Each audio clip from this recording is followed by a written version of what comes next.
When Eliza Santos opened that worn canvas bag and handed over 14 years of savings to the boss, who was about to lose everything, she had no idea that silent gesture would change two lives forever.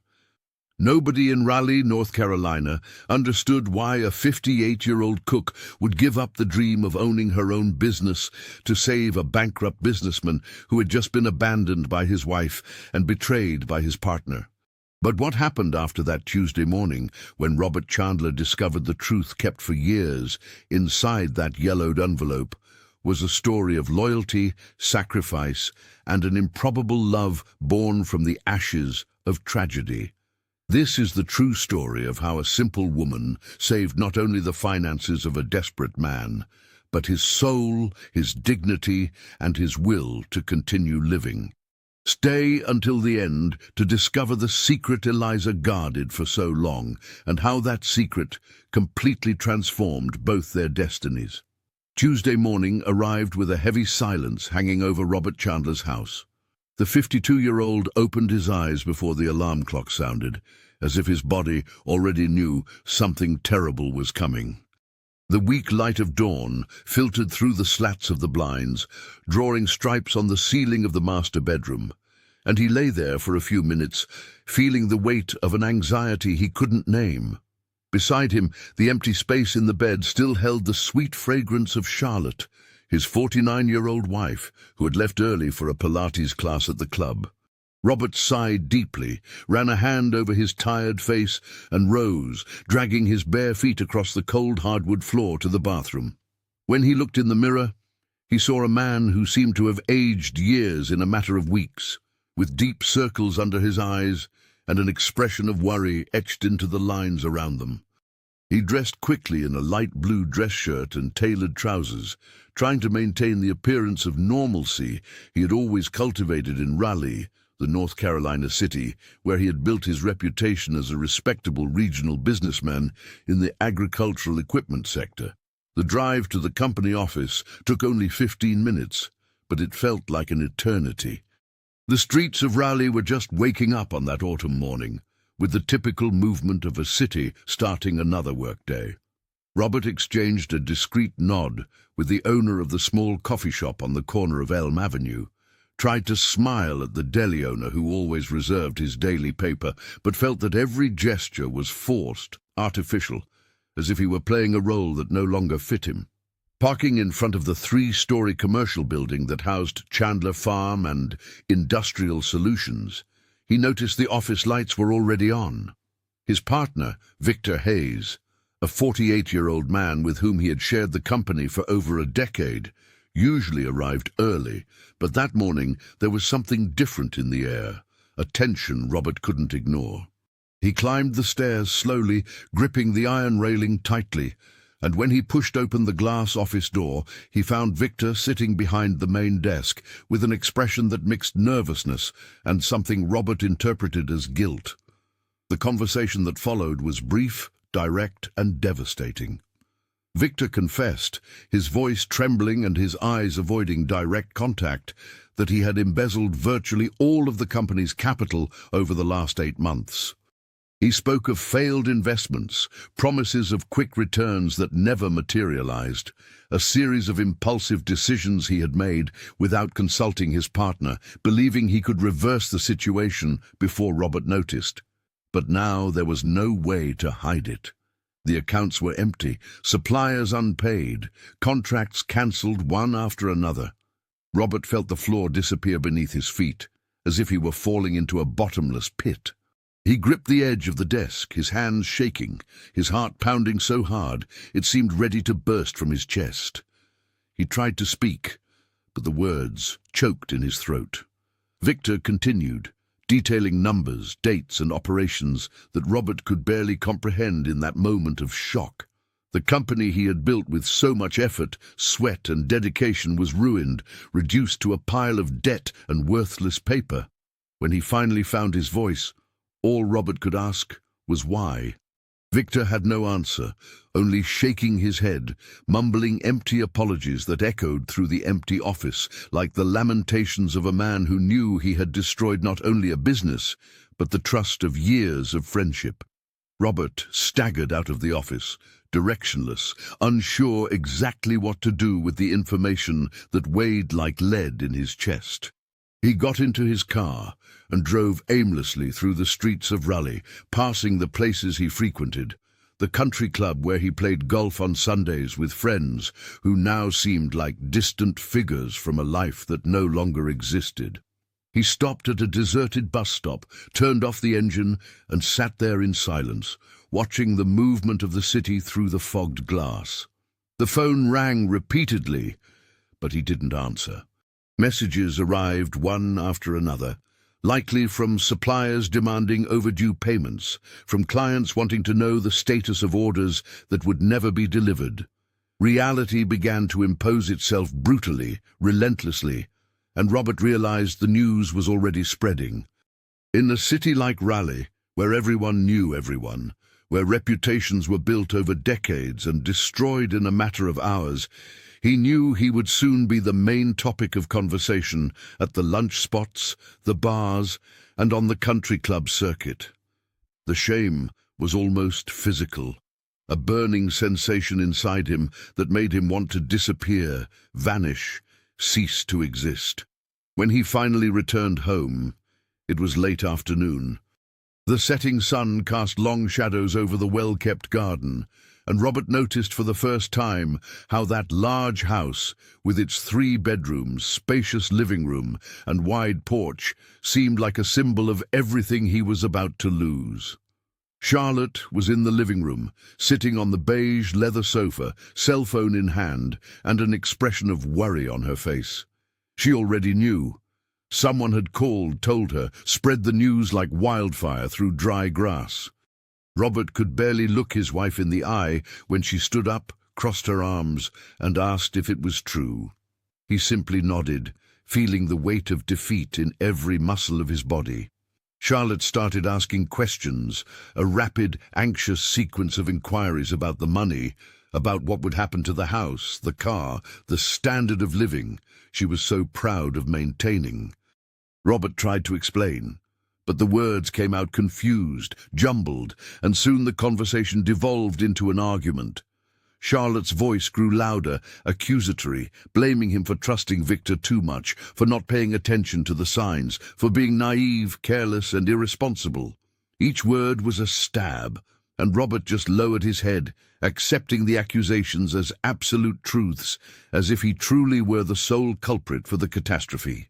It was at that moment, amidst the emotional chaos engulfing the living room, that Eliza Santos appeared in the kitchen doorway. The 58-year-old woman, in her simple apron and grey hair pulled back in a low bun, watched the scene silently, with that observant gaze she always had, as if she could see beyond the words, beyond appearances. Eliza had worked as the cook and housekeeper in Robert's home for 14 years, ever since he and Charlotte moved into the residence after the company's first successes. She was a woman of few words, discreet, efficient, who handled the kitchen with a dedication that went beyond simple task fulfillment. Robert had always treated her with respect, paid on time, asked about her health, her life, small gestures that Eliza treasured as rare gems in a world where domestic staff were often invisible. That afternoon, however, Eliza said nothing. She simply returned to the kitchen and continued preparing dinner, the sound of pots and pans and the smell of home cooking creating a strange contrast to the storm brewing in the living room. When everything was ready, she set the table with the same precision as always, arranging the plates, silverware and glasses, but no one ate. Charlotte locked herself in the bedroom. Robert stood on the porch staring into the void, and Eliza, in silence, put the food away in the refrigerator and cleaned the kitchen, her movements slow and deliberate, as if each gesture were a form of prayer, a silent consolation for a man who was falling apart. The weeks that followed were a waking nightmare. News of the collapse of Chandler Farm and Industrial Solutions spread through Raleigh like an epidemic, and Robert began to be avoided by people who had previously greeted him with enthusiasm. At the country club, his old golf partners found excuses not to show up, and when he tried to book a tea time, The secretary always said the greens were booked solid. Suppliers hammered at his door, demanding payments he couldn't make, and some even threatened him with lawsuits. Robert tried to remain calm, tried to explain the situation, tried to negotiate deadlines, but with every door that slammed shut, every unanswered phone call, every look of contempt he received on the street, he felt a piece of his dignity being ripped away. Charlotte, meanwhile, couldn't cope with the sudden drop in their standard of living. Arguments became daily, intense, full of accusations and resentment. She demanded solutions that Robert didn't have, insisting he do something, anything, to reverse the situation. But what could he do when everything was already lost? Robert spent sleepless nights lying on the living room sofa, staring at the ceiling, making impossible calculations in his head, trying to find a way out that simply didn't exist. And always at dawn, Eliza would silently arrive through the back door, prepare coffee, and leave it on the kitchen table with a simple note saying she was there if he needed anything.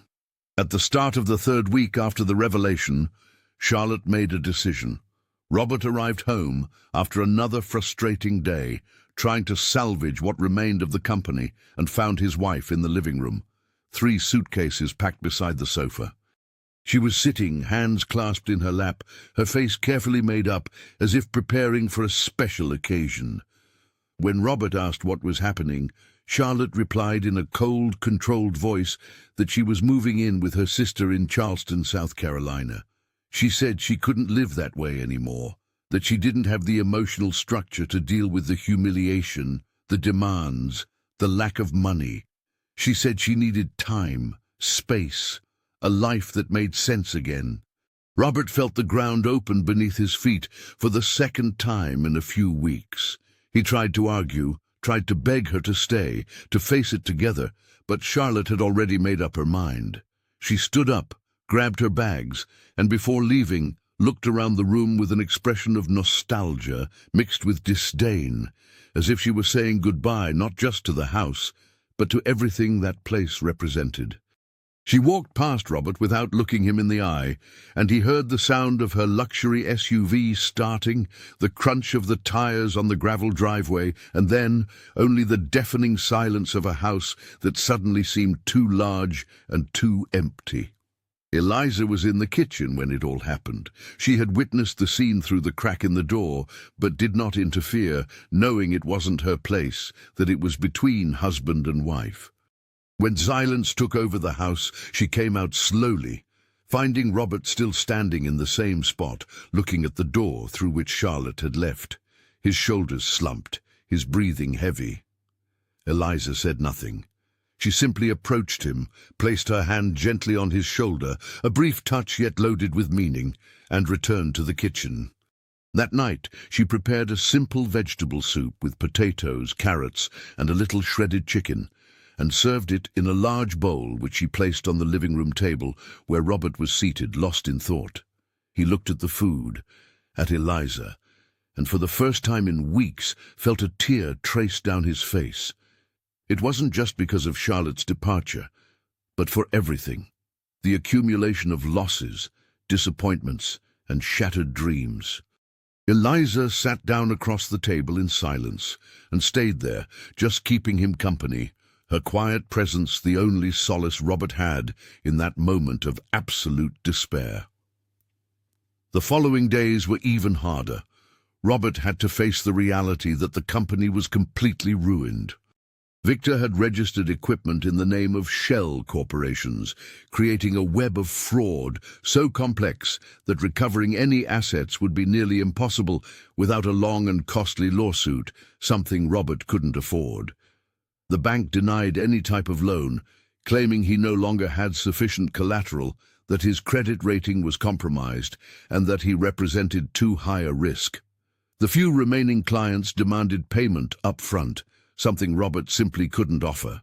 It was like watching a house of cards collapse in slow motion, piece by piece, until only ruins remained. The humiliation peaked when Robert had to start selling the house's furniture to cover basic utility bills.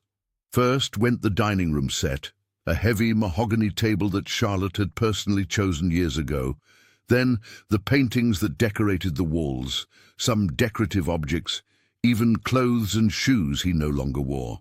Each sale was a defeat, a painful recognition that his life was unraveling bit by bit, and he was powerless to stop it. Eliza watched everything in silence. She continued to come to the house every day, even knowing that Robert could barely pay her full salary. When he tried to dismiss her, saying he couldn't afford to keep her, Eliza simply shook her head and said she would keep working anyway. She said that this house was more of a home to her than any other place, that Robert and Charlotte had always treated her with dignity, and that she wasn't going to abandon him precisely when he needed her the most. Robert was speechless before this unexpected loyalty, this kindness that seemed senseless in a world that had proven so cruel. Eliza began preparing even simpler meals, utilizing every ingredient to the last bit, creating flavorful dishes with the little they had in the pantry. Robert noticed that she always served larger portions for him, while she herself ate only what was necessary, and when he tried to question it, Eliza just smiled and said she wasn't very hungry. It was a gentle lie, a silent sacrifice that Robert recognized, but didn't know how to repay. Her presence in the house became the only point of stability amidst the chaos, the only thing that still made sense when everything else seemed to have lost its way. The notification arrived on a rainy Thursday afternoon, sliding under the main door of the house like a condemnation sentence. Robert was on the porch, sitting on a worn wooden chair that had escaped the latest round of sales, watching the fine rain fall over the already neglected garden, the weeds growing unchecked, the dry leaves accumulating in the flower beds. The white envelope stood out against the dark hardwood floor of the entrance, and it took him a few minutes before he got up to retrieve it, as if delaying the moment could somehow change its contents. When he finally tore open the paper with trembling fingers, the words seemed to leap from the page with almost palpable cruelty. He had 2 months to settle the debt with the bank or lose the house to foreclosure. 2 months, 60 days to find a sum he didn't have, a sum he couldn't gather even by selling everything that remained. Robert sat down on the cold floor of the entrance, his back against the wall, the crumpled paper between his fingers, and for the first time since everything began, he allowed himself to think the word he had been avoiding: surrender. Perhaps it would be easier to simply accept defeat, let them take the house, let them take everything, and start over somewhere where no one knew him, where he wouldn't have to carry the weight of shame and failure. Eliza found him there, still sitting on the floor, when she arrived through the back door to prepare dinner. She asked no questions, offered no explanations. She simply helped him up, guided him gently to the living room sofa, and brought a glass of water, which she placed in his trembling hands. Robert drank in small sips, trying to regain some control over the emotions that threatened to overwhelm him. Eliza picked up the envelope from the floor, read the contents in silence, and Robert saw a shadow of worry cross her normally serene face. She folded the paper carefully, placed it on the coffee table, and then did something completely unexpected. She sat down beside him on the sofa, a thing she had never done in 14 years of working in that house. The proximity was strange but not uncomfortable. Eliza took Robert's hand between hers, hands calloused from years of kitchen labor, and stayed there, in silence, just holding, just being present. There were no words that could comfort, no empty promises that everything would be all right. Just that simple gesture of shared humanity that somehow meant more than any motivational speech could. Robert felt the tears return, but this time he didn't hold them back. He cried there, on the living room sofa, while the rain continued to fall outside, and Eliza remained by his side, a silent anchor in the midst of the storm. That night, Robert barely slept. He lay in the empty master bedroom, staring at the ceiling, making impossible calculations. If he sold the last remaining furniture, maybe he could raise $2,000. If he managed to sell his old, mechanically troubled car, maybe another $5,000. But the debt was $450,000, an insurmountable mountain for someone who had nothing left. He thought about asking friends for help, but he knew they had abandoned him, that his reputation in Raleigh was irreversibly stained. He thought about reaching out to Charlotte's family, but his pride wouldn't allow it, and besides, he knew it would be useless. He even considered looking for Victor, confronting him, demanding he return at least part of the money, but where was that man now? Probably far away, hidden, fleeing the consequences of his actions. Frustration grew with every minute, turning into a dull rage that had nowhere to anchor itself, only consuming him from within without offering any relief. When dawn finally arrived, Robert got up from what remained of the bed, looked in the mirror, and saw a stranger looking back, a defeated man he barely recognized as himself. Breakfast was ready when he went down to the kitchen. Eliza had arrived early, as always, and had prepared toast with butter, strong coffee, and some fruit she had managed to buy at the market at a discount. Robert sat down at the table, but the food seemed tasteless. Eliza poured herself a cup of coffee and sat across from him, and Robert noticed she had a different expression that morning, something that looked like determination mixed with nervousness. She took a sip of her coffee, carefully placed the cup on the table, and then began to speak in a low but firm voice. She said she had thought a lot during the night, that she couldn't accept the idea of Robert losing that house, and that she needed to do something. Robert tried to interrupt her, to say there was nothing left to be done, but Eliza raised her hand for silence and continued. She said that during all those 14 years working there, she had never spoken much about her own life, about what had happened before she arrived at the house. Robert realized it was true. He only knew the basics, that Eliza was a widow, that she had a son who lived in another state, that she came from a small town in the rural south. But he had never pressed for more details, respecting her privacy.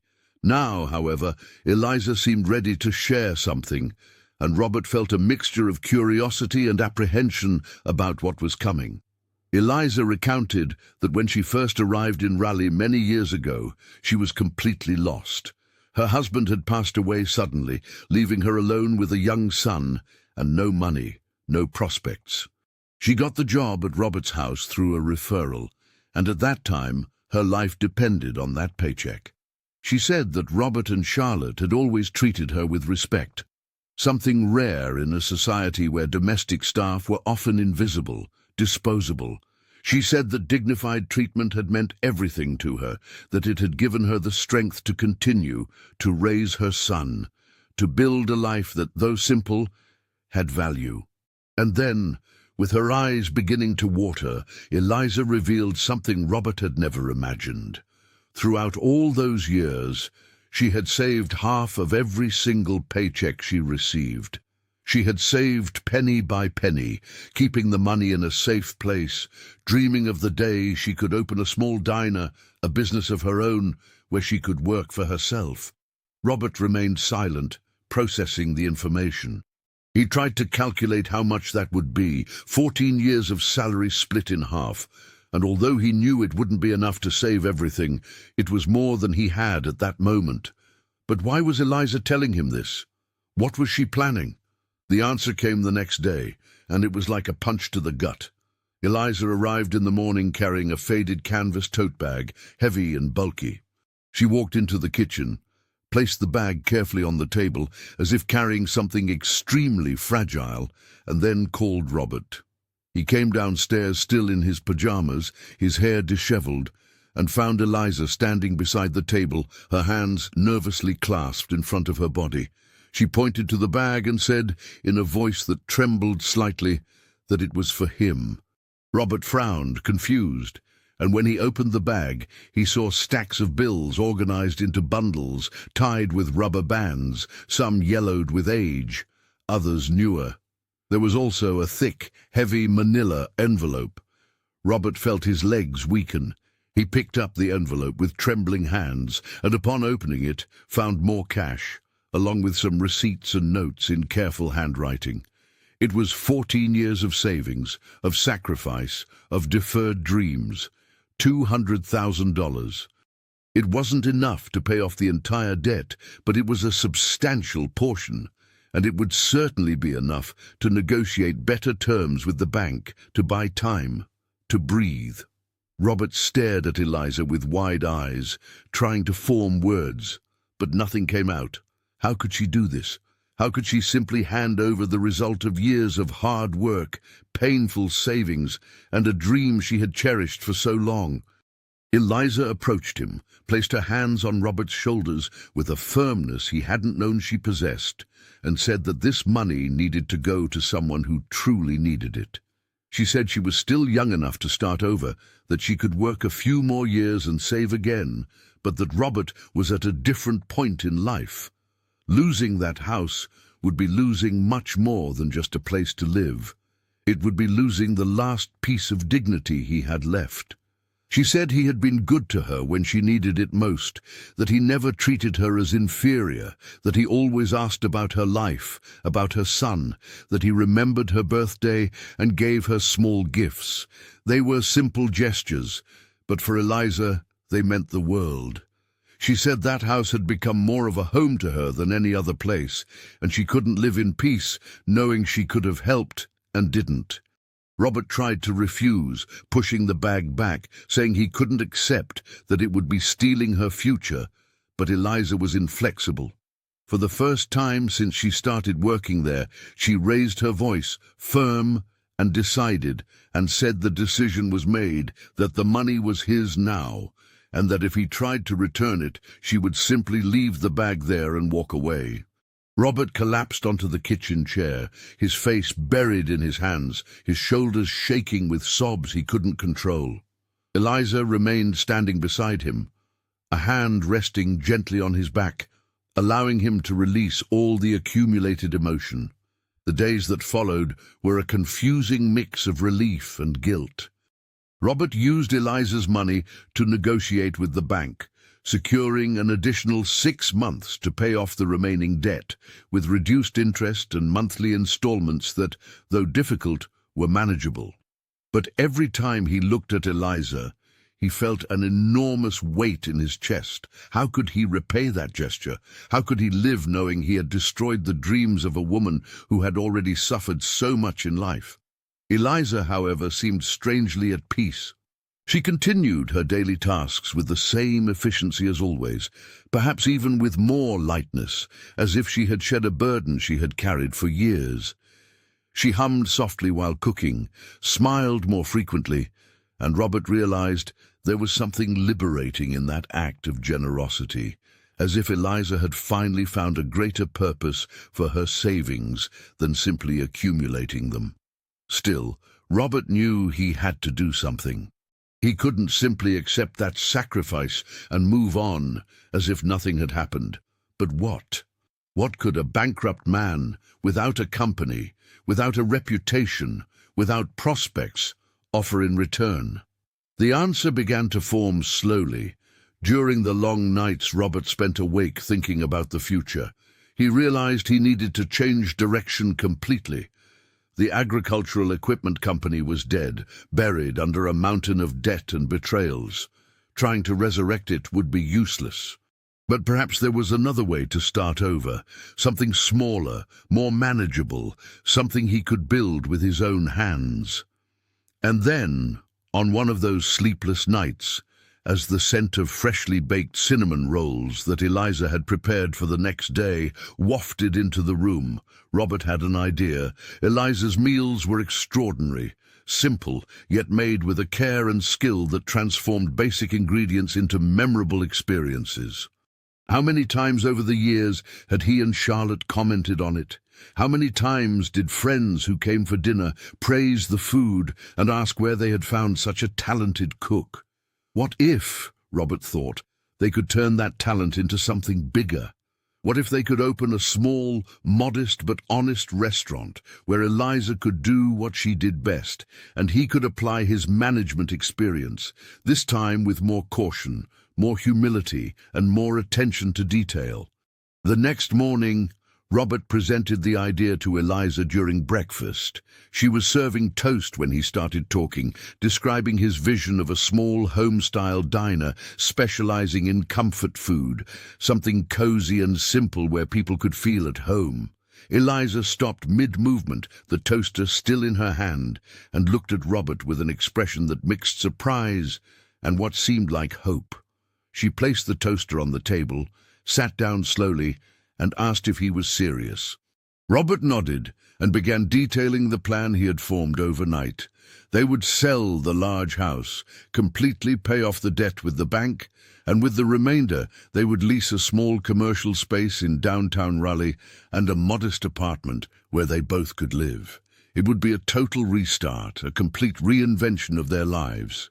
Eliza was silent for a long moment, her eyes fixed on the coffee cup in front of her, and Robert feared he had offended her, presumed too much.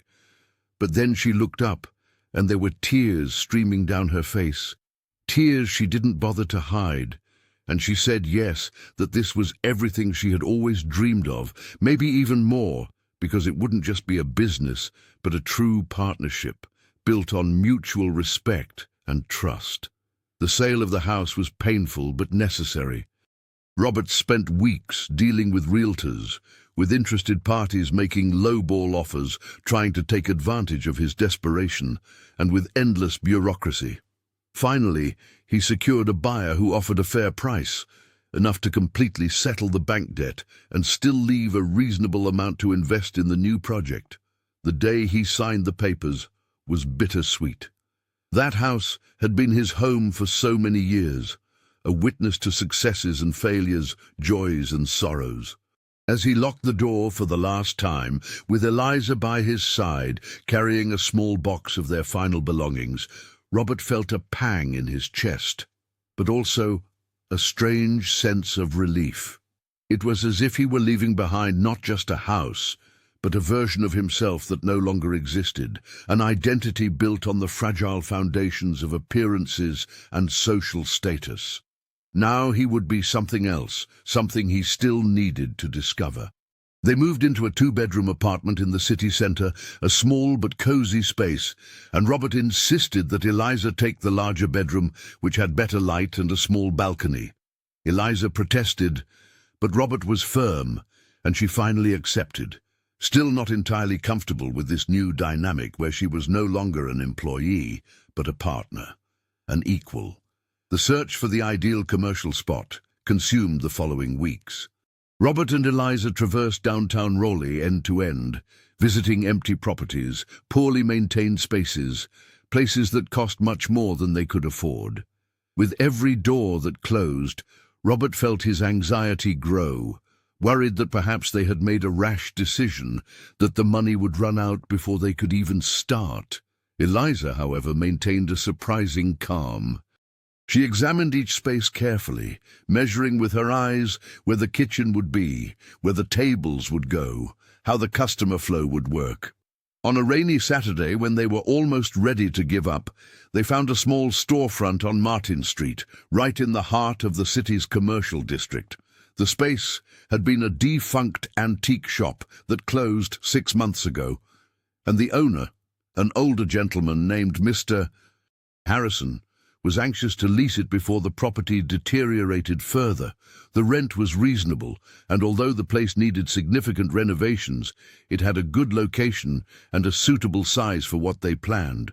Robert negotiated the terms, secured 2 months of rent abatement to handle the renovations, and when he signed the lease, he felt a spark of hope ignite in his chest for the first time in months. Renovations began immediately. Robert didn't have the money to hire a professional team, so he rolled up his sleeves and started working himself. He painted the walls a light, welcoming tone, fixed the electrical installations with the help of an electrician who agreed to be paid in installments, and sanded and varnished the doors and windows. Eliza worked alongside him, cleaning every corner, organizing the kitchen that would be her kingdom, choosing where the stoves, the refrigerator, and the prep counters would go. They bought used but well-maintained equipment, simple wooden tables and chairs that Robert personally restored, and white tablecloths that Eliza sewed by hand during the evenings. Every penny was accounted for, every purchase carefully planned. There was no room for waste or unnecessary luxuries. The restaurant needed to be functional, clean, welcoming, but above all, it needed to have the soul that Eliza would put into every dish served. During this period, Robert realized something he had forgotten during his years running the equipment company: the value of manual labor, of literally building something with his own hands. Every painted wall, every assembled table, every careful detail brought a satisfaction that business meetings and million-dollar contracts had never provided. It took 3 months of hard work until the restaurant was ready to open. Robert and Eliza decided to call it Eliza's Kitchen, a simple name that reflected exactly what they wanted to convey: the feeling of being home, of being welcomed warmly and fed with food made with dedication.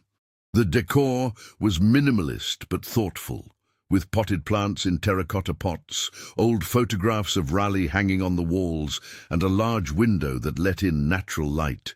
The kitchen, visible through a counter, was always spotless, with Eliza commanding the stoves like a maestro conducting an orchestra. The menu was concise, focused on traditional Southern comfort cuisine: fried chicken and collard greens on Saturdays, meatloaf special on Tuesdays, BBQ pulled pork, always accompanied by fresh salads and homemade desserts. There were no pretensions of sophistication, just the honest promise of well-made food, served generously. The grand opening was scheduled for a Tuesday morning, and Robert spent the previous night sleepless, worried about 1,000 things. What if no one showed up? What if the food wasn't appealing? What if they had made a terrible mistake investing everything in that uncertain dream? The first customers arrived timidly around noon. They were 3 construction workers from a nearby site, drawn by the smell of cooking wafting from the kitchen. They sat at a table near the window, looked over the simple, handwritten menu, and ordered the daily special: Salisbury steak with mashed potatoes, gravy, and green beans. Eliza prepared everything with the same care she would dedicate to a banquet, seasoning each ingredient precisely, mashing the potatoes until they were fluffy and smooth, making the gravy rich and aromatic. When Robert served the plates, he saw the men's eyes widen at the generous quantity of food. They ate in silence, focused, and when they finished, one of them called Robert over and said something that would be etched in his memory: "It's been a long time since I've had home cooking this good. You guys are going to make it here." They were simple words, but they meant everything at that moment. Robert returned to the kitchen with misty eyes and told Eliza, who just smiled, wiped her hands on her apron, and said that this was just the beginning. The following days were challenging. Business was sporadic, with some days bringing 12 customers and others only 2 or 3. The money coming in barely covered expenses, and Robert found himself once again crunching tight numbers, worrying about the rent, the suppliers, the utility bills. But there was a fundamental difference this time. He wasn't alone. Eliza was by his side, facing every difficulty with a seemingly inexhaustible resilience. When there wasn't enough money to buy more expensive ingredients, she adapted the menu, created new dishes with what was available, transforming leftovers into delicious meals that customers praised without knowing the forced economy behind them. Robert learned to be humbler in his expectations, to celebrate every small victory: a customer who returned for a second time, a sincere compliment, a day when revenues exceeded expenses by a minimal margin. He also learned to work side by side with Eliza in a way he had never experienced with Charlotte. There was no hierarchy between them, only complementary roles. Eliza commanded the kitchen with mastery, and Robert handled the front of house, the administration, the cleaning, everything necessary to keep the diner running. It was during this initial period of uncertainty and learning that Robert began to rebuild his reputation in Raleigh, not as the successful businessman he had been, but as someone different, more human, more accessible. The customers who frequented Eliza's kitchen were mostly working-class people, individuals who appreciated an honest meal at a fair price. They started knowing Robert by name, asking how the business was going, offering words of encouragement. Some of them had heard about the business failure, about Victor's betrayal, but instead of judgment, there was surprising empathy. These were people who knew the taste of hardship, who knew what it was like to have to start over from scratch, and they recognized in Robert someone who was fighting with dignity to get back on his feet. This acceptance, this shared humanity, meant more to Robert than all the superficial compliments he used to receive at the country club when he was rich. He realized he had spent years living in a bubble, surrounded by people who valued him only for what he had, not for who he was. Now, stripped of all layers of status and wealth, he was discovering who he really was underneath it all. However, not everything was smooth sailing. Approximately 2 months after the diner opened, when things finally seemed to be stabilizing, Robert received an unexpected visit. He was organizing the tables for lunch when the door opened and Charlotte walked in, as elegant as ever, wearing a discreet but clearly expensive dress and sunglasses that concealed her eyes. Robert felt his heart race.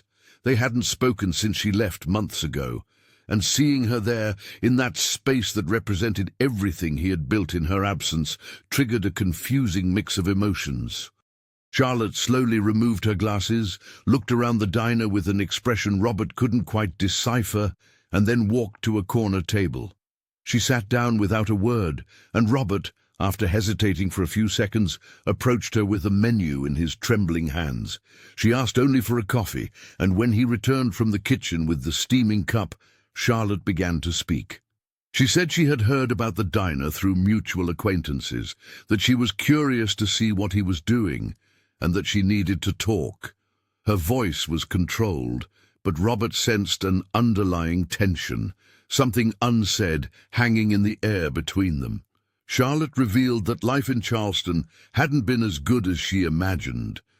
Her sister, with whom she was staying, had become increasingly distant and critical, making comments about how long Charlotte planned to stay, suggesting she needed to sort out her life. The money Charlotte had taken with her, jewelry and the proceeds from selling her car, was running out faster than she anticipated. She had tried to find work, but discovered she had no real qualifications for the job market, that she had always depended on Robert's income, that she didn't know how to do anything other than frequent clubs and social lunches.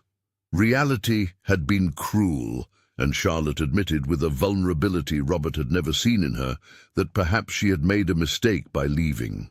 She said she heard the diner was doing well, that Robert had recovered, and that maybe, just maybe, they could discuss a possible reconciliation. The words were careful, calculated, but Robert could see the desperation behind them. Charlotte wasn't there out of love or longing. She was there because she needed the security he could offer, even if that security was now infinitely smaller than it had been before. Robert felt a deep ache in his chest, not for Charlotte, but for what the situation revealed about the relationship they had shared for so many years. He asked for a moment and went to the kitchen, where Eliza was preparing lunch. He told her about Charlotte's presence, about what she had said, and saw Eliza's expression harden, her movements becoming stiffer. She said nothing, just continued chopping vegetables with an almost aggressive precision, but Robert could feel the tension emanating from her. He realized in that moment how much Eliza meant to him, not just as a business partner, but as the person who had stood by him in the darkest times, who had sacrificed her own dreams to save him, who worked tirelessly every day to make the diner succeed. He returned to the dining area with a clarity he hadn't possessed before. He sat down opposite Charlotte, looked her in the eye, and said something that surprised him with its firmness. There would be no reconciliation. What they had was over the moment she chose to leave, taking everything she could carry and leaving behind only the difficulties. He said he didn't judge her, that he understood everyone had their limits, but that he had changed, that he was no longer the man she had known, and that the life he was building now had no room for someone who only reappeared when they realized he was getting back on his feet. Charlotte remained silent for a long moment, her fingers drumming nervously on the table.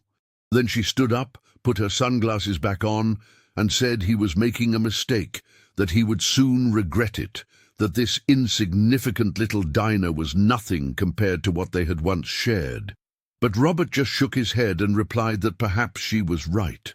Maybe it was nothing in her eyes, but it was everything to him, because it had been built with honesty, hard work, and the help of someone who truly cared. Charlotte left without looking back, and Robert watched her walk down the sidewalk through the window, a solitary figure disappearing among the pedestrians. When he returned to the kitchen, Eliza was standing by the stove, her eyes red but dry. She looked at him, and Robert simply said, "Don't worry." "Don't. She won't be back." Eliza nodded, and for the first time since they started this journey together, she allowed herself to smile broadly, a smile that lit up her entire face and made Robert realize how much she had been carrying that silent worry that he might choose to go back to Charlotte. The following months brought a gradual but consistent growth to Eliza's kitchen. Word of mouth worked better than any advertising could, and soon the diner gained fame in the region for serving the best southern comfort food in Raleigh. Customers came from distant suburbs just to try Eliza's fried chicken, which had become legendary, or the chocolate fudge cake she made on Fridays that sold out before 3 in the afternoon. Robert hired a young kitchen helper named Maya, 19, a shy but hard-working girl whom Eliza patiently trained, teaching her not only recipes but also respect for the ingredients, the food, and the people who would come to eat. The diner still wasn't turning a significant profit, but it paid the bills, allowed Robert and Eliza to live with dignity, and most importantly, brought a sense of purpose Robert had never experienced in his years running the agricultural equipment company. He woke up every day wanting to work, to serve people, to see the smile of satisfaction on customers' faces when they tasted the food. It was a simple life, but it was real, authentic, built on solid foundations of mutual effort and respect. But the peace of those days would be tested again when, on a particularly busy Thursday afternoon, Victor Hayes appeared at the diner door. Robert was wiping down a table when he looked up and saw him standing in the entrance, thinner than he remembered, with a scruffy beard and wrinkled clothes that contrasted drastically with the impeccable suits he used to wear. For a moment Robert was paralyzed, unsure whether he should yell, kick him out, or simply ignore him. But before he could decide, Victor stepped inside, his hands raised in a gesture of surrender, and said in a hoarse voice, "I know I have no right to be here, but I need to talk to you, just 5 minutes." Robert felt rage boil inside him, a fury that had been dormant for months, but now returned with full force. This man had destroyed everything, stolen years of work, and caused all his suffering. And now he had the audacity to show up here asking for a conversation. Robert gripped the cleaning cloth so tightly that his knuckles turned white. The few customers in the diner at that moment sensed the tension in the air and lowered their voices, looking discreetly at the scene unfolding near the entrance. Victor remained standing, his shoulders slumped, a posture of defeat Robert had never seen in the man who was once his partner. Part of him wanted to simply turn his back, return to the kitchen, and let Victor walk out the way he came in. But another, smaller, more curious part wanted to know what this man had to say after months of absolute silence. Eliza appeared at the kitchen doorway, drawn by the sudden silence, and when she saw who was there, her expression hardened. She walked until she stood beside Robert, her arms crossed over her chest, a protective presence that clearly indicated Victor was unwelcome.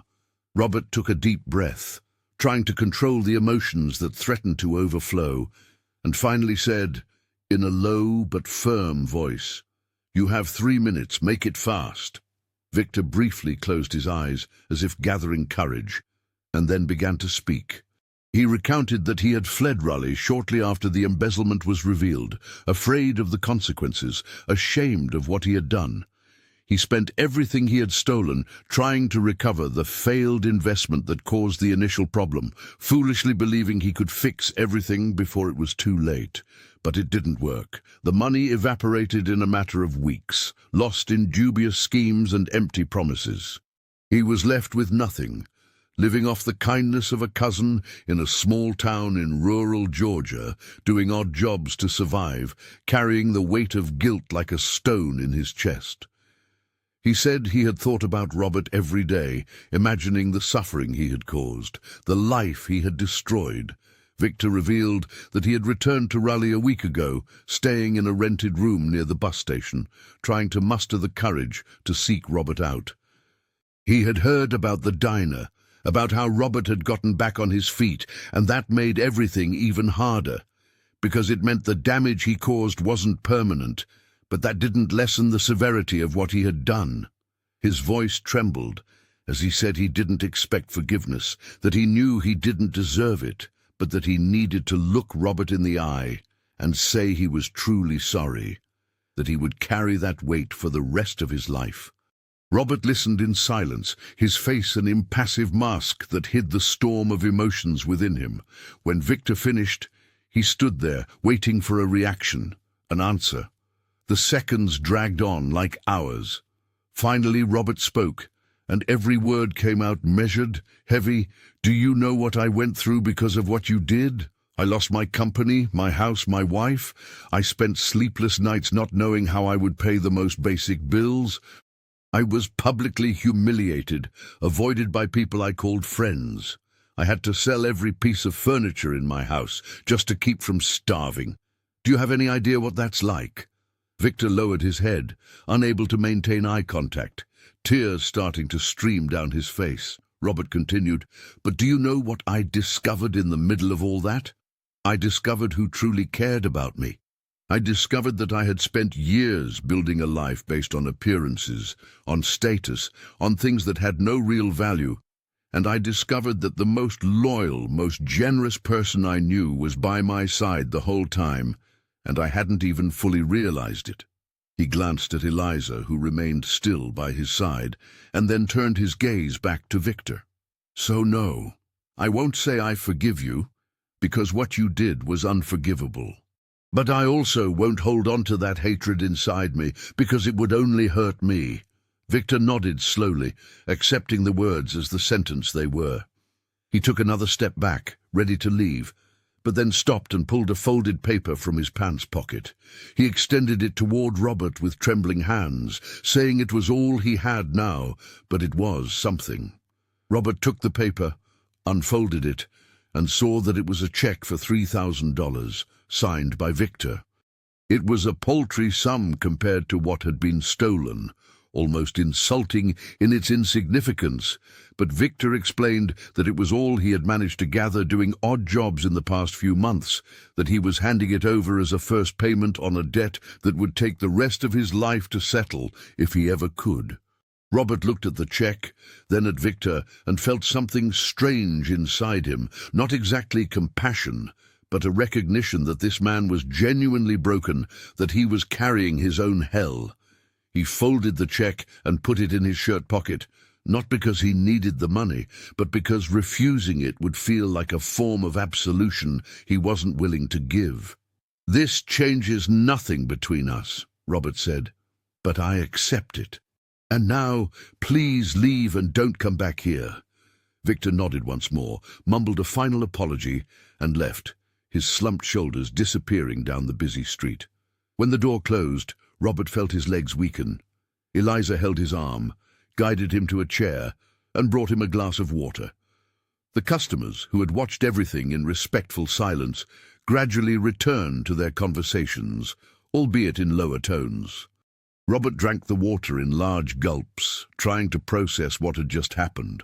Eliza sat across from him, took his hands in hers, and said something Robert didn't expect. "You did the right thing. You didn't give him the easy forgiveness he was looking for, but you also didn't let the hate consume you. That is wisdom."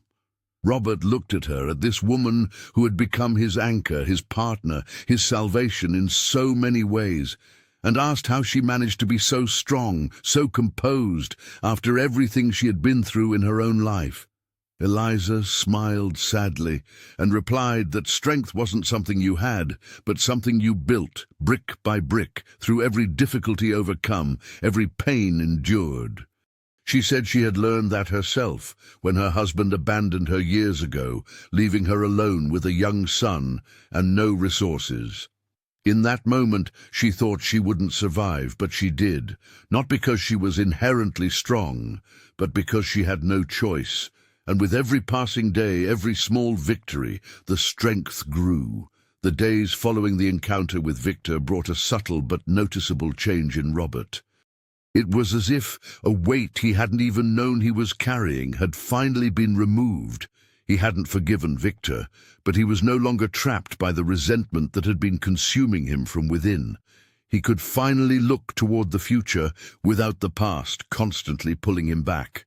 The diner continued to grow, and with the growth came new challenges. They needed to expand their hours, starting to open for dinner on some weeknights. Robert hired another employee, a young man named Ryan, 22, who helped with serving and cleaning.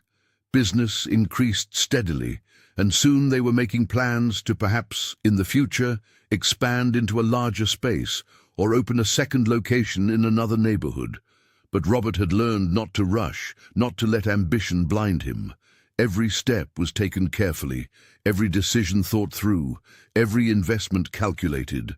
He consulted Eliza on everything, valued her opinion, and together they made decisions that reflected not only financial viability, but also their shared values of honesty and quality.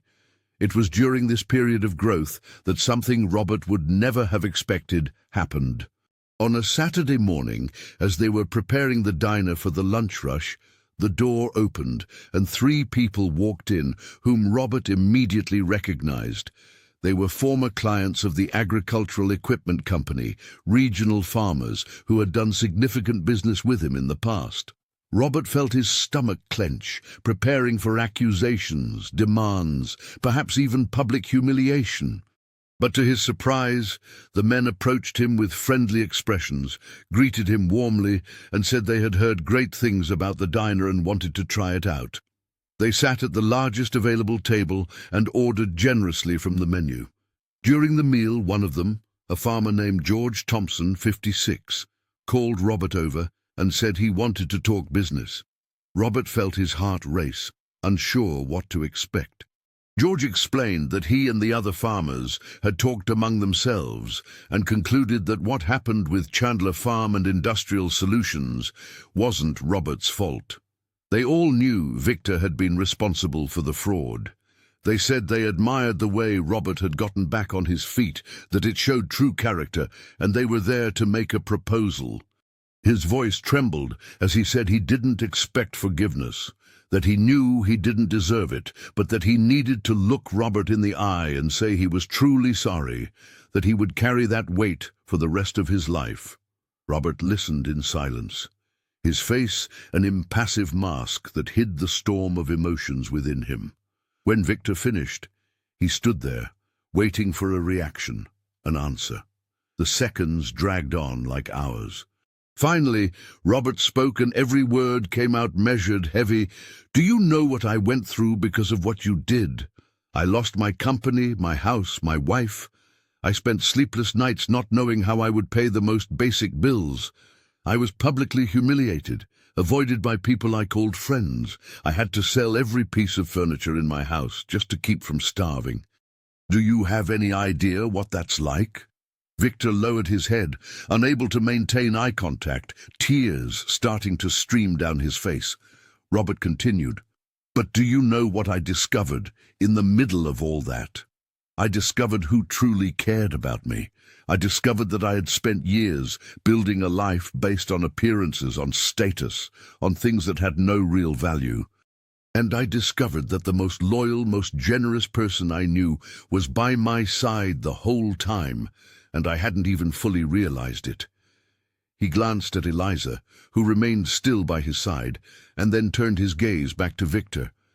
"So no, I won't say I forgive you, because what you did was unforgivable, but I also won't hold on to that hatred inside me, because it would only hurt me." Victor nodded slowly, accepting the words as the sentence they were. He took another step back, but then stopped and pulled a folded paper from his pants pocket. He extended it toward Robert with trembling hands, saying it was all he had now, but it was something. Robert took the paper, unfolded it, and saw that it was a check for $3,000 signed by Victor.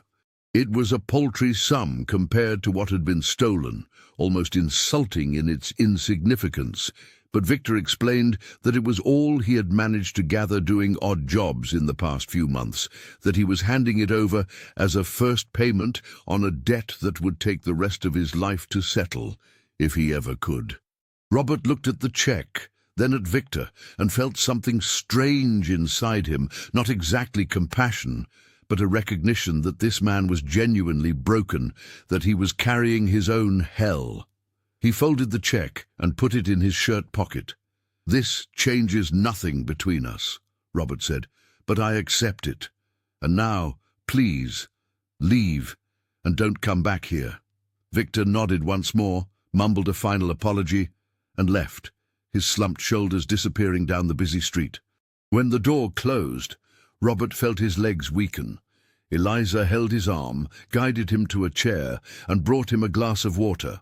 Robert drank the water in large gulps, trying to process what had just happened. Eliza sat across from him, took his hands in hers, and said something Robert didn't expect. "You did the right thing. You didn't give him the easy forgiveness he was looking for, but you also didn't let the hate consume you. That is wisdom." Robert looked at her, at this woman who had become his anchor, his partner, his salvation in so many ways, and asked how she managed to be so strong, so composed, after everything she had been through in her own life. Eliza smiled sadly and replied that strength wasn't something you had, but something you built brick by brick through every difficulty overcome, every pain endured. She said she had learned that herself when her husband abandoned her years ago, leaving her alone with a young son and no resources.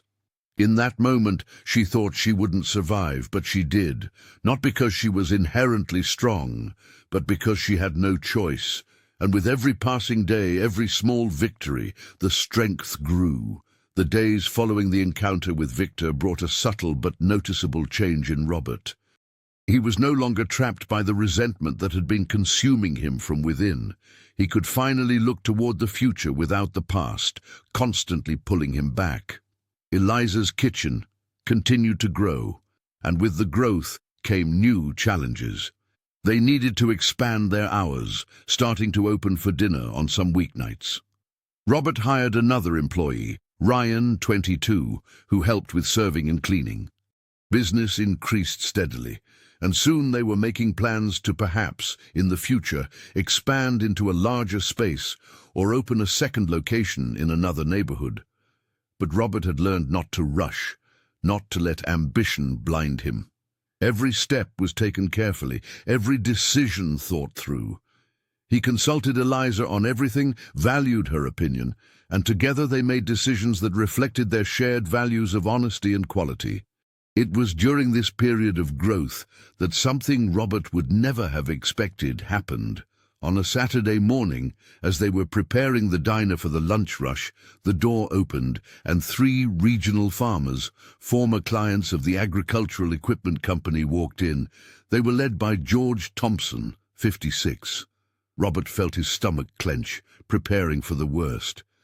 But to his surprise, the men approached him with friendly expressions. greeted him warmly and said they had heard great things about the diner and wanted to try it out. They sat at the largest available table and ordered generously from the menu. During the meal, George called Robert over and said he wanted to talk business. Robert felt his heart race. George explained that he and the other farmers had talked among themselves and concluded that what happened with Chandler Farm and Industrial Solutions wasn't Robert's fault. They all knew Victor had been responsible for the fraud. They said they admired the way Robert had gotten back on his feet, that it showed true character, and they were there to make a proposal. The proposal was simple but surprising. They wanted Robert to return to the agricultural equipment business, not as before, but in a consulting capacity. They needed someone who understood the business, who could advise them on purchases, maintenance, who knew reliable suppliers and could negotiate on their behalf. It wouldn't be a formal company, just a consulting service that Robert could do in his spare time, charging a reasonable fee per project. George said that many farmers in the region had been hurt by shady brokers and dishonest sellers since Chandler Farm and Industrial Solutions closed, and they trusted Robert to help them navigate this complicated market. Robert was speechless. He hadn't expected this. He hadn't expected his reputation to be restored in any way, that people would still trust him despite everything. He said he needed to think about it, that he needed to talk to Eliza, but that he was honored by the proposal. The farmers said there was no rush, finished their meal, praising the food effusively, and promised to return soon.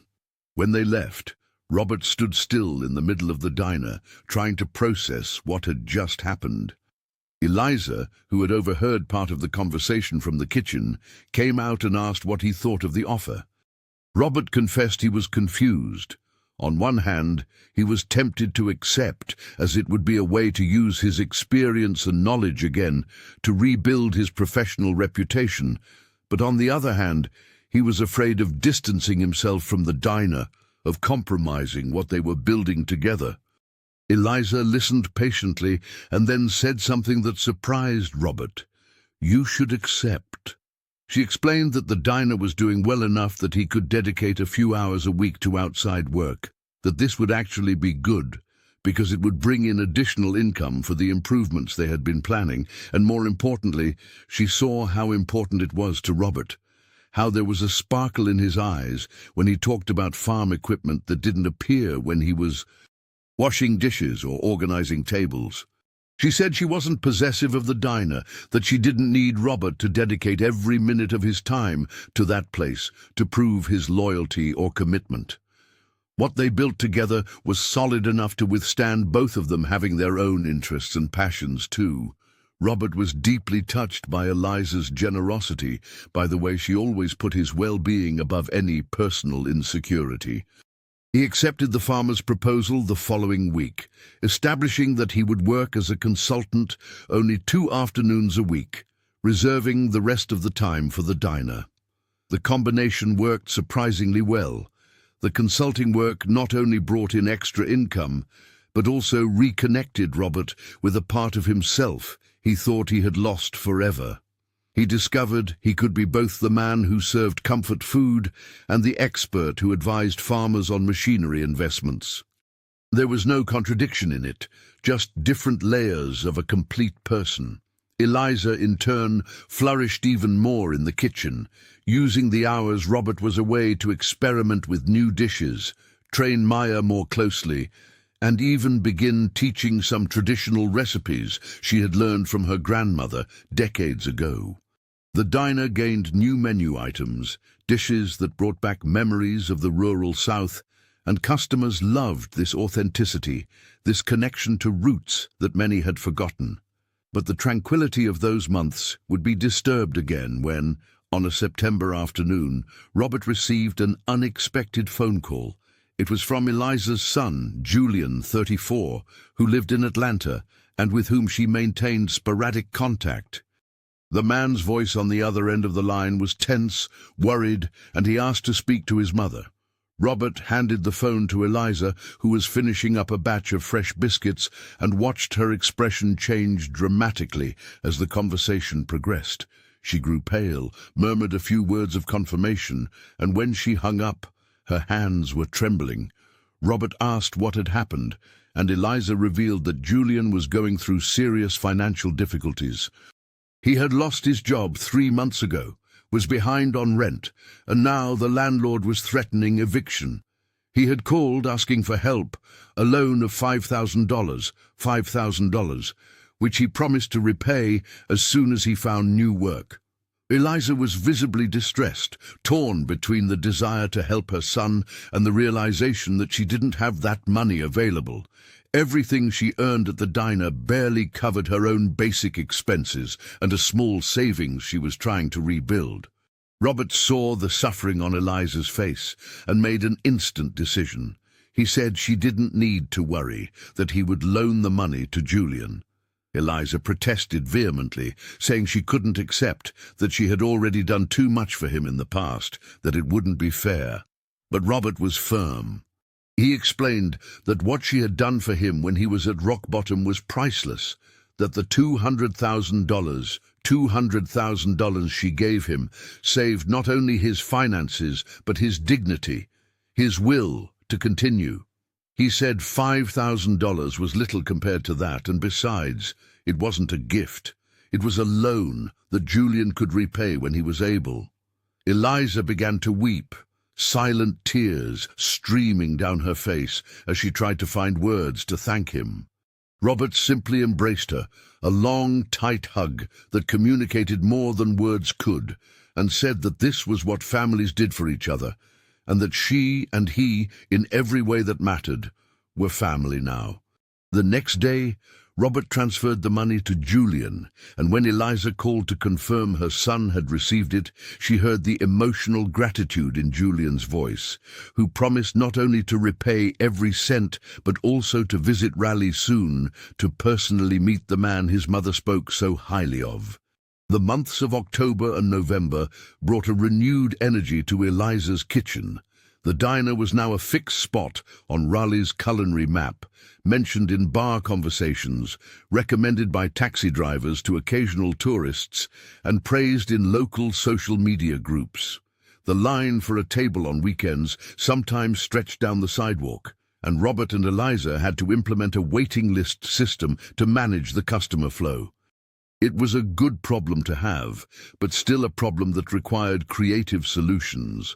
Robert suggested that perhaps it was time to seriously consider expanding, maybe leasing the empty space next door, knocking down the dividing wall, and creating a larger area.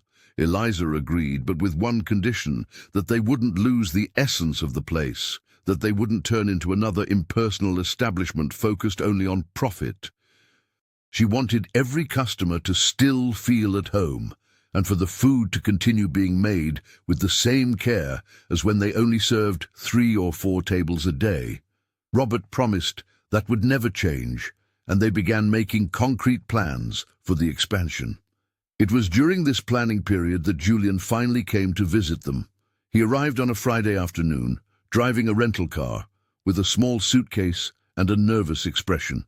Eliza greeted him with a long hug, her eyes welling up with tears of joy at finally having her son close after so much time apart. Julian was a man of medium height, dark hair beginning to grey at the temples, with kind eyes that resembled Eliza's. He greeted Robert with a firm handshake and said, his voice choked with emotion, that he didn't know how to thank Robert for everything he had done for his mother and for him. Robert replied that there was no need for thanks, that Eliza was the most generous person he knew, and that anything he did for her would never be enough to repay what she had done. During dinner, served at the back table of the diner after the last customers left, Julian talked about his life in Atlanta, how he had secured a new job at a logistics firm, and how he was slowly rebuilding his financial stability. He said he had already set aside half the money to start repaying Robert, but Robert shook his head and said there was no rush. The important thing was that Julian was doing well. During the weekend, Julian spent in Raleigh. Robert observed the relationship between mother and son with a mixture of admiration and melancholy. There was genuine tenderness between them, but also a distance created by years of separation, unspoken conversations, and old hurts that still pulsed beneath the surface. In a private moment, while Eliza was busy in the kitchen, Julian confessed to Robert that he felt guilty for having stayed away so long, for not having helped his mother when she needed it most years ago. He said that when he was younger he was ashamed of her profession, of the way she worked in other people's homes, and that this shame had made him distant, critical, and ungrateful. It was only when he found himself in hardship, when he experienced the humiliation of not having money to pay the rent, that he truly understood the sacrifice Eliza had made to raise him alone. Robert listened in silence and then shared his own story about how he also needed to lose everything to understand what truly mattered in life, about how forced humility is sometimes the only path to genuine wisdom. He said Julian was here now, that he had recognized his mistakes, and that was what mattered. The past couldn't be changed, but the future was still open. On Sunday, before Julian left for Atlanta, he asked to have a private conversation with his mother. Robert gave them space, going for a walk through the streets of downtown Raleigh, enjoying the fresh spring morning. When he returned an hour later, he found Eliza sitting alone in the diner kitchen, her eyes red, but with a tranquil smile on her face. She recounted that Julian had apologized for everything, for the years of distance, the lack of support, the way he had judged her. She said that now, finally a true adult, he understood the sacrifice she had made, and wanted to rebuild their relationship. He promised to visit more often, call every week, and be present in a way he never had before. Eliza said that conversation had healed something inside her that had been hurting for a long time, a wound she didn't even know was still bleeding. Robert sat beside her, took her hand, and said he was happy for her, that she deserved to have her son back, that she deserved all the happiness in the world. Eliza looked at him with an intensity Robert couldn't fully decipher, and for a moment it seemed she was about to say something important, but then she just squeezed his hand and thanked him for everything. The plans for the diner expansion moved quickly. Robert negotiated with the owner of the adjacent space, secured a reasonable lease price, and hired a small crew of workers to handle the necessary renovations. The construction would take approximately 2 months, during which the diner would continue operating normally in the original space. Eliza was excited but also nervous, worried about the costs and the possibility that the expansion might change the character of the place. Robert constantly reassured her, showing spreadsheets, making projections, demonstrating that they had enough resources to do it without getting dangerously into debt. The consulting work with the farmers was going well, bringing in a consistent extra income that made the expansion not only possible but prudent. Furthermore, Robert had started receiving proposals from other small agricultural business owners seeking his advice. His reputation was being rebuilt brick by brick, not as the big businessman he once was, but as someone trustworthy, honest, who understood both business and people. It was during the 3rd week of construction that something unexpected happened. Robert was in the makeshift office he kept in the apartment, reviewing consulting proposals, when he received a call from an unknown number. He answered and heard a woman's voice introduce herself as Sarah Jenkins, an attorney in Charleston, South Carolina. She said she was calling on behalf of Charlotte, and Robert felt his stomach immediately clench. He hadn't heard anything about his ex-wife for months, and had assumed she had moved on with her life elsewhere. Sarah explained that Charlotte was filing for divorce, something Robert actually expected and even desired. But there was a complication. Charlotte was claiming half the proceeds from the sale of the house. The argument was that the house had been purchased during the marriage, therefore it was a marital asset, and she was entitled to her share. Robert was stunned. He explained to the attorney that all the money from the house sale had been used to pay off debts incurred during the marriage, debts for which Charlotte was also responsible, and that nothing was left but the initial capital for the diner. Sarah said she understood, but that Charlotte alleged Robert had hidden assets, that the diner was worth more than he admitted, and that she wanted her share. The news deeply affected Robert, not because of the financial threat itself. He knew the records proved there was no hidden cash, but because of the implied cruelty of the gesture. Charlotte had abandoned him at his worst moment, taken everything she could carry, and now she was returning to try and take even more, trying to damage the small business he had built with such effort. When he told Eliza about the call, he saw protective anger flash in her eyes, a rage he rarely saw. Eliza said Charlotte had absolutely no right to anything, that she had abandoned the sinking ship and couldn't come back now that it was floating again. Robert agreed, but he also knew that lawsuits were expensive, time-consuming, and stressful. Even if he won, which he was certain he would, the process itself would be a drain on resources and energy. He decided to hire a local Raleigh attorney, Mr. Arthur Davis, 62, who had a reputation for being meticulous and fair. Mr. Davis reviewed all the documentation, heard the complete story, and assured Robert that Charlotte had no legal basis for her claims, but they would still need to go through the process, filing motions, presenting evidence, attending hearings. The following months were grueling. The diner expansion work continued, demanding constant attention and decisions. The consulting work required his time and energy. And now there was the divorce proceeding, with its endless bureaucratic demands, documents to sign, meetings with the lawyer, and the constant tension of knowing Charlotte was on the other side, trying to hurt him. Robert started having trouble sleeping again. The worries spinning in his head during the silent hours of the pre-dawn. Eliza noticed, of course. She always noticed. She began brewing calming teas that she left on his bedside table, preparing his favorite comfort foods, trying to bring some solace, simply being present in small but significant ways. On one particularly difficult night, when Robert couldn't stop thinking about everything that could go wrong, Eliza gently knocked on his bedroom door. He told her to come in, and she appeared in a simple robe, carrying 2 mugs of chamomile tea. She sat on the edge of the bed, handed him a mug, and they sat in comfortable silence, drinking the warm tea while the city slept outside. It was in that silence that Eliza finally said something she had been holding back for months. She said she realized how Robert was carrying everything alone, trying to be strong for her, for the diner, for everyone, but that he didn't need to do that. She said she was there, that she was strong enough to carry part of the weight, that this was what partners did for each other.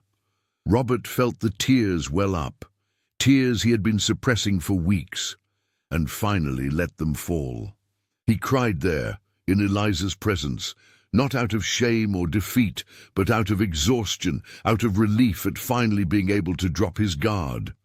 Eliza put her mug aside and hugged him, and Robert rested his head on her shoulder, feeling her warmth, the scent of soap and spices that always accompanied her.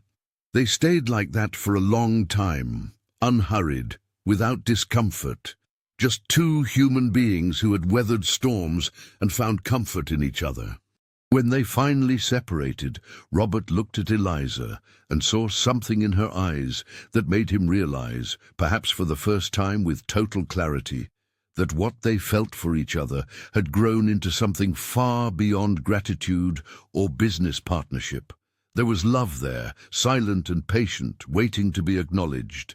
But before he could fully process that revelation, before he could say anything, Robert's phone rang stridently, shattering the moment. It was Mr. Davis calling at an unusual hour, and Robert answered with a pounding heart. The lawyer said there was news on the case. Charlotte's attorney had contacted him with a settlement offer. Charlotte was willing to drop all claims on the diner and any other assets if Robert agreed to pay her a one-time sum of $15,000. $15,000. Mr. Davis said it was a common tactic, a way to extract some money before the discovery process revealed she had no case. But the decision was Robert's. He could accept the settlement and end everything quickly, or he could proceed with the lawsuit, prove her wrong, but spend time and money litigating. Robert asked for time to think and hung up. He looked at Eliza, who had listened to the conversation, and asked what she thought he should do. Eliza thought for a moment and then said he should pay, not because Charlotte deserved it, but because Robert's peace of mind was worth more than $15,000, because continuing the lawsuit would mean months of additional stress, and because sometimes the best way to win was simply to move forward. The summer arrived in Raleigh, bringing with it the characteristic intense heat of the Carolinas, the long, bright afternoons, and a renewed energy that seemed to pulse through the city streets. The expansion of Eliza's kitchen was completed on schedule. They tore down the wall, revealing a spacious, warmly lit dining room. The new section featured the same simple, comforting decor, and the larger capacity meant they could finally accommodate the growing demand. The grand reopening was a huge success. Among the attendees were the farmers who had given Robert the consulting opportunity, including George Thompson, loyal customers who had frequented the diner since the early days, Maya and Ryan, proud of the growth of the place where they worked, and even Mr. Davis, who came to congratulate them on their success. But the biggest surprise of the night was when Julian walked through the door, accompanied by a beautiful woman he introduced as his fiancée, Patricia, 31. Eliza was so overcome with emotion she had to sit down, her hands trembling as she hugged her son and future daughter-in-law. Julian said he wouldn't miss the opening for the world. He wanted to be there to see the result of everything his mother had built. The night was magical, full of laughter, abundant food, hugs, and happy tears. Robert, watching everything from the corner table where he used to sit with Eliza for coffee after hours, felt a deep gratitude flood his chest. He had lost so much, but he had also gained far more than he ever imagined possible. And when Eliza sat down beside him, taking his hand under the table where no one could see, he knew he was finally home. Eliza's kitchen was now operating at full capacity, with both dining areas constantly packed, especially on weekends when entire families came to enjoy the generous meals that had become the place's trademark. Robert and Eliza had found a perfect work rhythm, each instinctively knowing what the other needed, moving through the diner like dancers who had rehearsed the choreography for years. Maya had developed tremendously under Eliza's tutelage, taking on more responsibility in the kitchen and allowing Eliza a few moments of rest during the day. Ryan had also grown in his role, becoming not just an efficient employee, but someone genuinely committed to the diner's success. It was a small family they had built, based on mutual respect and shared goals. On a January afternoon, after the lunch rush had ended and the last customers left satisfied and sleepy, Robert and Eliza sat at their usual table with mugs of coffee and a slice of the carrot cake that was always intentionally left over. There was something different in the air that day, a palpable but not uncomfortable tension, as if both knew they needed to have a conversation they had been putting off for too long. Eliza was the one who broke the silence first. She said she needed to talk about something important, about the future, about where they were and where they were going. Robert felt his heart race, unsure exactly what to expect. Eliza took a deep breath and then began to talk about the last 2 years, about how their lives had intertwined in ways she never imagined possible when she started working in that big house so many years ago. She said Robert wasn't just her business partner, not just someone for whom she felt gratitude, but he was the most important person in her life, someone without whom she could no longer imagine her days. There was love there, she said in a trembling but firm voice, a love that had grown silently, nurtured by respect, companionship, and the deep understanding that only people who have faced storms together can possess. Robert remained silent for a long moment, processing the words that echoed in his mind. Then he took Eliza's hands in his, those calloused hands that had worked so hard, that had created so many wonderful meals, that had held his in the darkest moments. He said he felt the same, that perhaps he had felt it longer than he was willing to admit, but that he was scared.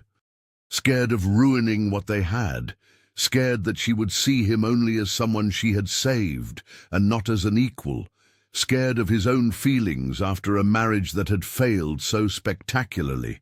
Eliza smiled gently and said she understood all those fears, but that life was too short to waste it on excessive caution. They weren't young anymore. They didn't have decades ahead to wait for the perfect moment. The moment was now, imperfect and scary as it was, but also full of possibilities. Robert felt the last barriers within him crumble. He leaned across the small table and kissed Eliza, a soft kiss full of promise. And when they separated, both had tears in their eyes. But they were tears of happiness, of relief, of finally allowing themselves to have what they deserved. But even amidst this newfound happiness, life continued to present its challenges. In March, Robert received an unexpected proposal from a major regional investment group that had heard about the success of Eliza's Kitchen. They wanted to franchise the concept, open units in other cities across the southeast, transforming the small diner into a regional chain. The financial offer was tempting, far more money than Robert had ever imagined making from the restaurant. The investors promised to maintain quality, respect the original concept, and give Eliza full creative freedom in developing the standard menu. It would be an opportunity to grow in ways they could never achieve alone, to spread what they had created to many more people. Robert presented the proposal to Eliza, expecting to see her excited, but instead found hesitation. She said she needed to think, that it wasn't a simple decision. That night, they talked for hours in the apartment, weighing the pros and cons, exploring what it would mean for their lives. Eliza revealed her fears honestly. She said she was afraid that expanding into a franchise would destroy the soul of what they had created, that it would turn something personal and intimate into just another business focused on profit margins and efficiency. She feared losing control over the quality, the ingredients, the treatment of the employees. She feared that what made them special would be diluted until it became unrecognizable. But she also recognized that the proposal represented financial security for the rest of their lives, that it could mean leaving a lasting legacy for Julian and their future grandchildren, and that perhaps it was selfish to refuse simply because she wanted to keep things as they were. Robert listened to everything, and then shared his own reflections. He said he had learned the hard way that growth without purpose was empty, that success measured only in money didn't bring true satisfaction. He recalled his time with the agricultural equipment company when he measured his worth by the contracts he closed and the size of his bank account and how it all collapsed, revealing itself as a castle of sand. What they had now was different. It was real, built with their own hands and fueled by genuine love for what they did. Would it be worth risking that? The decision came slowly, through many conversations, many sleepless nights, many mugs of coffee at that same table where they had shared so many moments. In the end, Robert and Eliza decided to refuse the investors' offer. It was a decision that surprised many, including Mr. Davis, who, from a purely financial standpoint, thought they were passing up a unique opportunity. But Robert and Eliza explained that they weren't solely driven by financial considerations, that they had enough, that they were happy with what they had built, and that they preferred to maintain something small and authentic rather than risk turning it into something large but empty. When they communicated the decision to the investors, there was disappointment but also a reluctant respect for the integrity they demonstrated. And when they shared the news with Maya and Ryan, They saw relief on the employees' faces, who had feared that franchising would mean changes that might leave them behind. Eliza's Kitchen would continue to be exactly what it was, a small diner in Raleigh where food was made with love and served with dignity.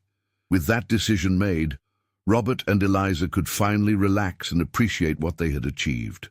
On a Sunday afternoon in April, when the diner was closed, they organized a small lunch in the space, inviting the most important people in their lives.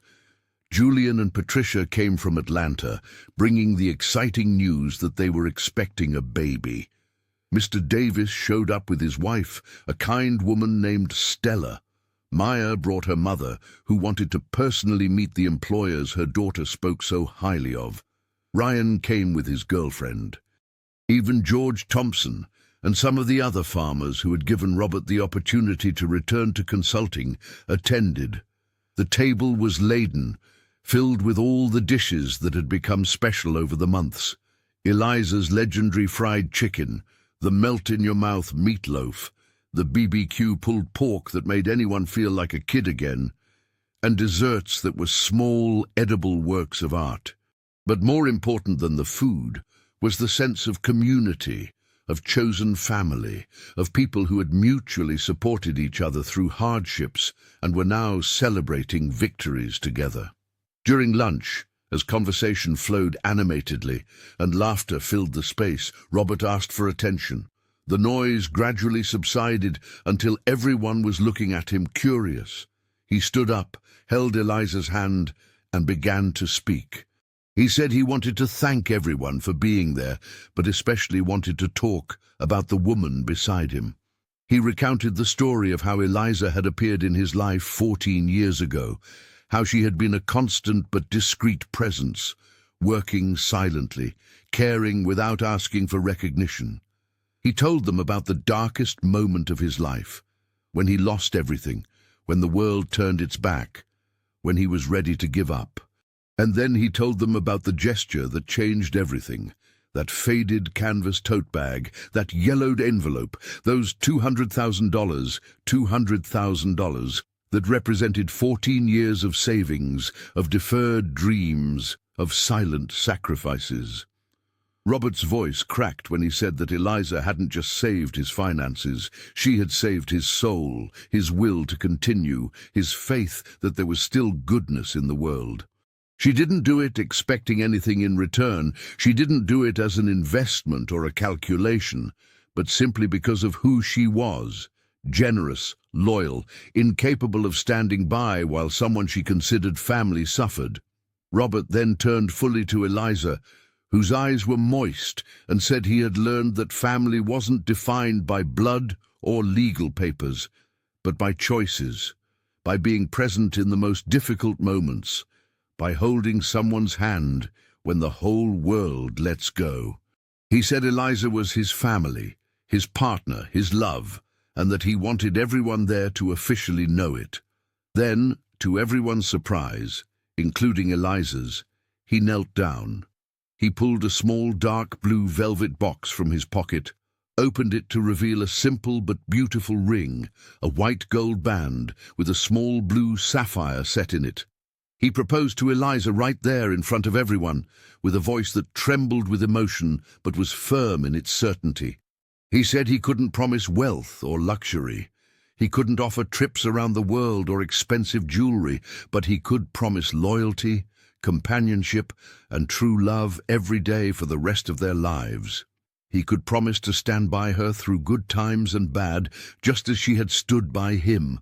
He could promise to build a life together based on mutual respect, shared work, and the certainty that what they had was real and lasting.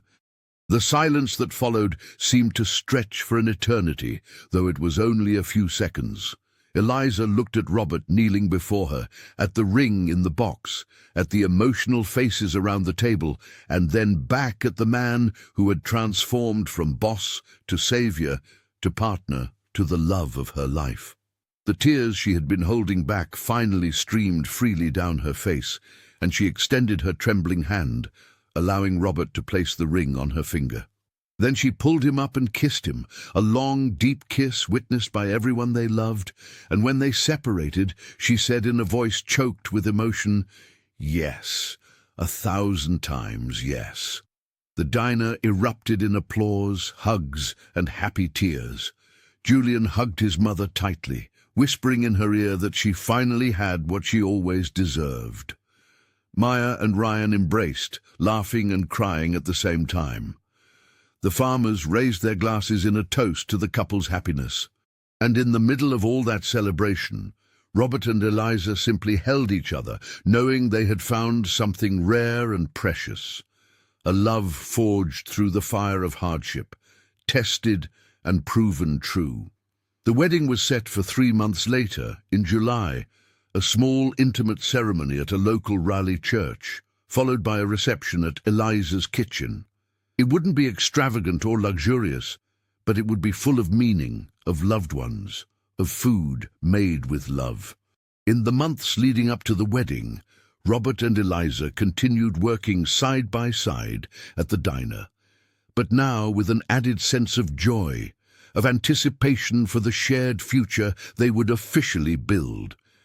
Julian and Patricia arrived a few weeks early to help with preparations, and for the first time in years, perhaps decades, Eliza had her complete family around her.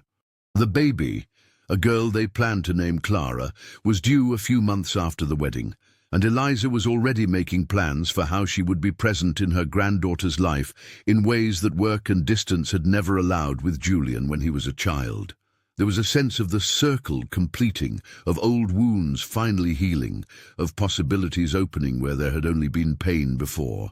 The wedding day dawned clear and cool, typical of a July morning in the Carolinas. The church was decorated with simple but beautiful flowers, arrangements that Maya and some neighbors had lovingly prepared. The pews were filled with familiar faces, loyal diner customers, farmers and their families, former employees from the agricultural equipment company who had kept in touch with Robert, people who had witnessed their journey and now came to celebrate their arrival.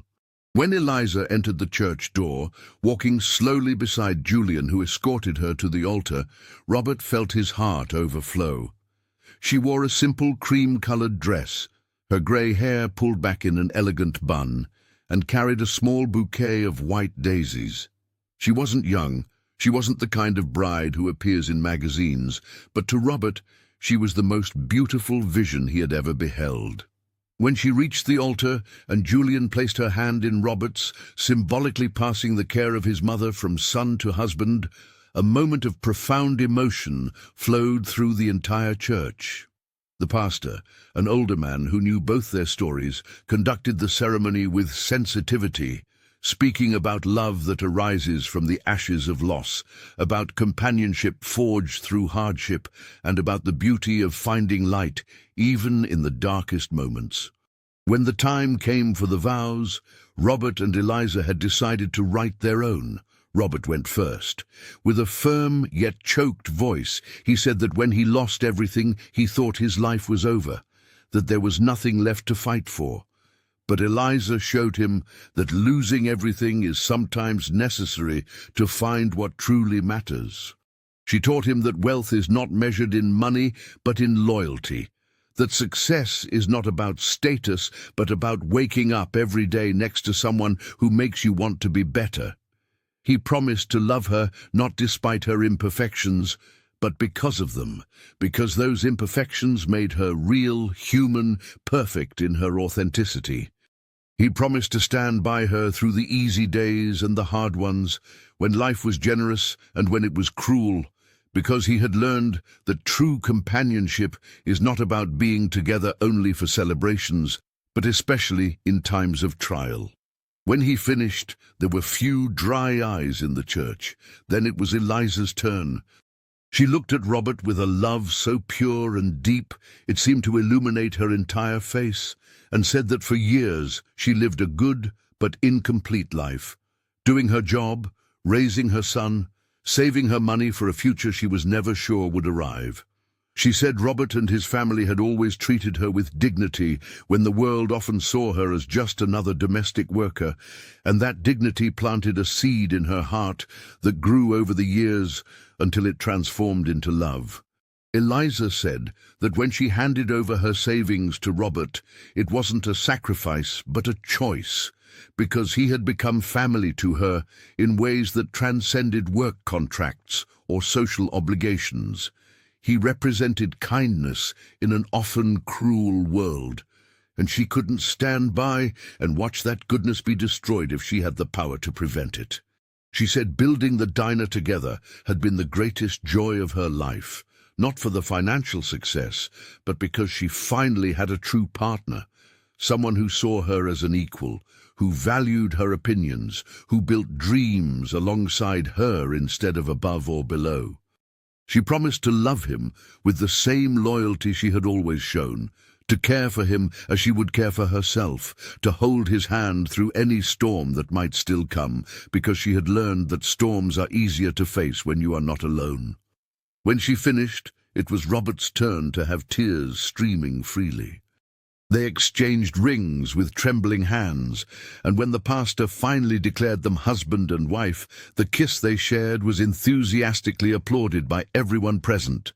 A celebration not just of two individuals uniting, but of a story of redemption, overcoming, and true love found in the most unexpected places. The reception at Eliza's kitchen was exactly as they had imagined. Warm, joyful, full of wonderful food and genuine laughter. Maya and Ryan had insisted on preparing all the food as a wedding gift, working for days to create a feast worthy of their mentors. There was live music, a local guitarist playing classic American folk tunes that reminded the older guests of distant youth. There were emotional speeches, especially from Julian, who spoke about how seeing his mother finally find the happiness she always deserved was the best thing that could have happened. Mr. Davis offered a humorous toast about how Robert was the only client he knew who managed to lose everything and still gain so much more in the end. And as the night wore on and guests began to say their goodbyes, Robert and Eliza sat at that familiar table, now as husband and wife, looking around the diner they had built together, knowing they had everything they needed, each other, a shared purpose, and the certainty that true family is the one we choose to build through love, loyalty, and mutual sacrifice. The story that began with loss and betrayal had transformed into something beautiful, living proof that even in the darkest moments there is always hope for a fresh start, provided we have the courage to accept the hand extended in help and the wisdom to recognize that true wealth resides not in bank accounts, but in the hearts of those who choose to stand by us when the whole world turns its back.